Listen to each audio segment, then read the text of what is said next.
Hi and welcome to Bob Harper Amplifier Repairs Workbench, and on the workbench today we've got not an amplifier, as you can see. It's a Seeburg 1947-ish selection receiver from a Seeburg trash can jukebox. You probably saw the previous videos I put up doing the amplifiers. Now we're on to the selection receiver, which is the last lap. Now what we've got here, as you can see, is a rather cruddy looking selection receiver, which I have restored underneath. I've done no work on the top, and the actual mechanism does need stripping and cleaning properly by the owner. I don't get involved with any of that. Now, unbelievably, back in 1940s, this had two ways of working. It had wired wall boxes as conventional, or it did have wire-free wall boxes.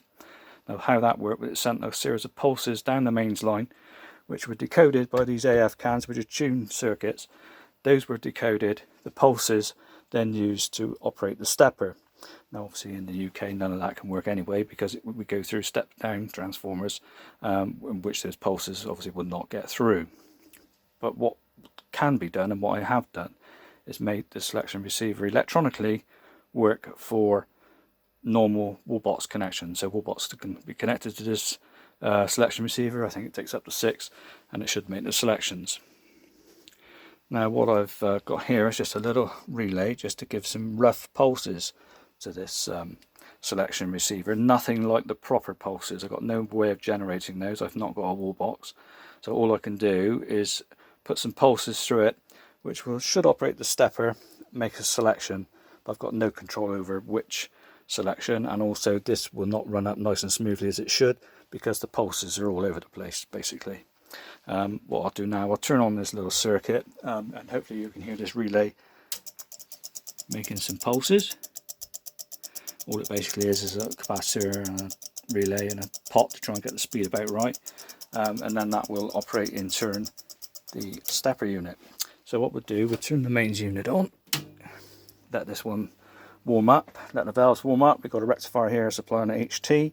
For the electronics, we've got a 2050 trigger tube here, which when it's grounded, the grid is grounded, it conducts, and that's what operates the stepper unit.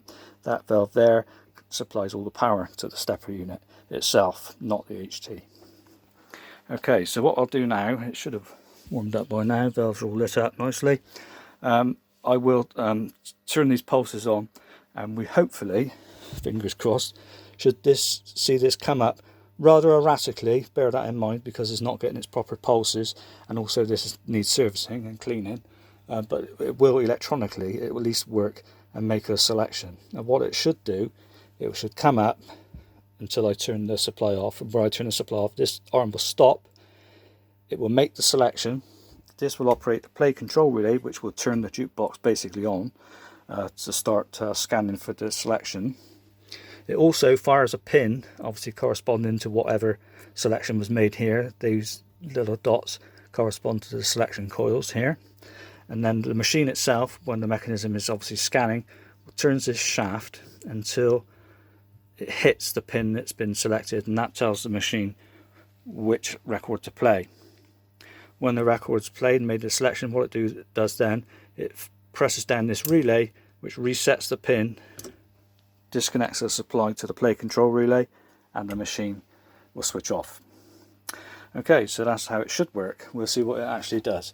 So we'll try it once. It might need a couple of attempts at this, but we'll see. So I'll turn it on.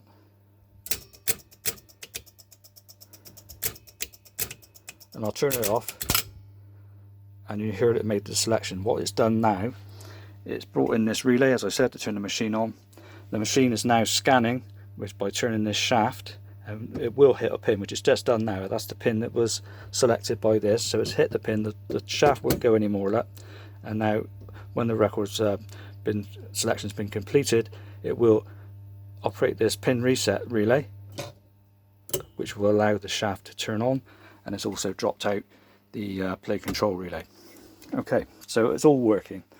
I mean, I know it looks a mess still. I've got no intention of doing anything on top, and that's what the customer wanted anyway.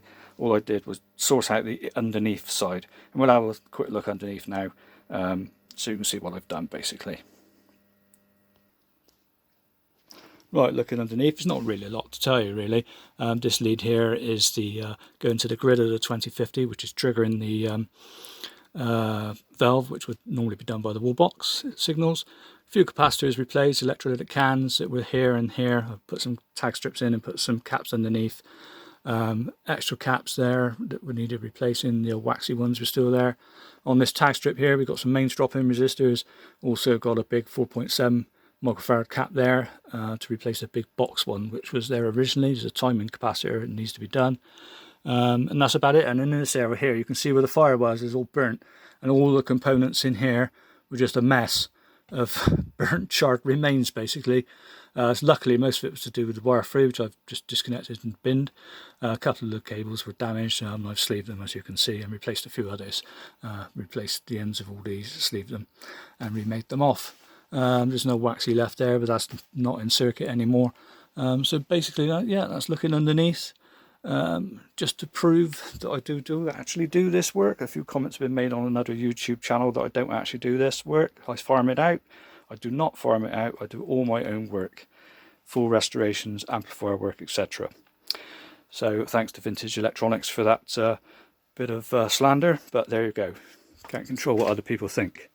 But anyway, quick look at my bench with all my equipment, you know, all my spares, miles of spares, do all my own work. Right, I think that's enough for this one. Next up, I don't know what it'd be really, because I'm not taking any more work in now for a while. Oh, I've got a little Balami Junior mechanism that I'm working on. When that's complete, I'll show that selecting and playing. Anybody interested, and also obviously for the customer to see it. Then after that, that's it for the time being. Not taking anything else in for the foreseeable future. Having a bit of a break. Okay, thanks a lot for watching.